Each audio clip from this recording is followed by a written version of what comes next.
ಸನ್ಮಾನ್ಯ D K Shivakumar ಅವರು K P C C ಅಧ್ಯಕ್ಷರು ಆದ ನಂತರ ಭಾಳಷ್ಟು ಇಡೀ ಪಕ್ಷಕ್ಕೆ ಒಂದು ಎಲ್ಲಿ ಕಾಣದಂತಹ ಒಂದು ಶಕ್ತಿನ ತುಂಬಿದಂಥವ್ರು. ಅವರು ಏನು ಇಡೀ ಪಕ್ಷದ ಒಂದು ತೆಳಮಟ್ಟದಿಂದ ಹಿಡಿದು ಮೇಲ್ಮಟ್ಟದವರೆಗೂ ಒಂದು ಸಂಚಲನ ಮೂಡಿಸಿದ್ರು. ಅದರ ಒಂದು ಬಹುತೇಕ ಪ್ರತಿಫಲವಾಗಿ ನಾವು ಕರ್ನಾಟಕ ರಾಜ್ಯದಲ್ಲಿ ಕಾಂಗ್ರೆಸ್ ಸರ್ಕಾರ ಬಂದಿದ್ದನ್ನ ನೋಡಿದ್ದೀವಿ.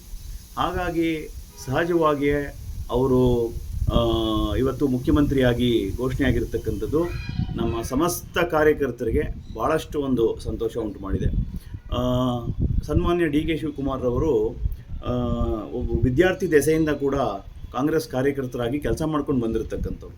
NSUಯಿಂದ, ತದನಂತರ ಯುವ ಕಾಂಗ್ರೆಸ್ಸಿಂದ ನಮ್ಮ ತಂದೆಯರವರು ಸನ್ಮಾನ್ಯ ಶ್ರೀನಿವಾಸ್ ಪ್ರಸಾದ್ರವರು ರಾಜ್ಯಾಧ್ಯಕ್ಷರಾಗಿದ್ದಂತಹ ಸಂದರ್ಭದಲ್ಲಿ ನಮ್ಮ ತಂದೆಯರವರು ಕೂಡ ಸನ್ಮಾನ್ಯ ಡಿ ಕೆ ಶಿವಕುಮಾರ್ ಅವರು ಕೂಡ ಎಲ್ಲರೂ ಒಟ್ಟಿಗೆ ಯೂತ್ ಕಾಂಗ್ರೆಸ್ ಪದಾಧಿಕಾರಿಗಳಾಗಿ ಬಂದಂಥವ್ರು.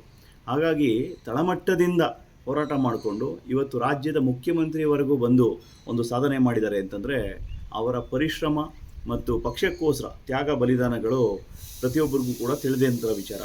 ಈ ಒಂದು ಶುಭ ಸಂದರ್ಭದಲ್ಲಿ ಒಬ್ಬ ಕಾಂಗ್ರೆಸ್ ಕಾರ್ಯಕರ್ತನಾಗಿ ನಾನು ತಾಯಿ ಚಾಮುಂಡೇಶ್ವರಿ ಆಶೀರ್ವಾದ ಸನ್ಮಾನ್ಯ ಡಿ ಕೆ ಶಿವಕುಮಾರ್ ಅವರ ಮೇಲೆ ಇರಲಿ, ಸಮಸ್ತ ಕರ್ನಾಟಕದ ನಾಗರಿಕರಿಗೆ ಅವರ ಒಂದು ಮುಖ್ಯಮಂತ್ರಿ ಅವಧಿಯಲ್ಲಿ ಒಳಿತನ್ನು ಉಂಟು ಮಾಡಲಿ ಅನ್ನತಕ್ಕಂಥ ಒಂದು ಆರೈಕೆಯನ್ನು ವ್ಯಕ್ತಪಡಿಸ್ತಾ ಇದ್ದೀನಿ.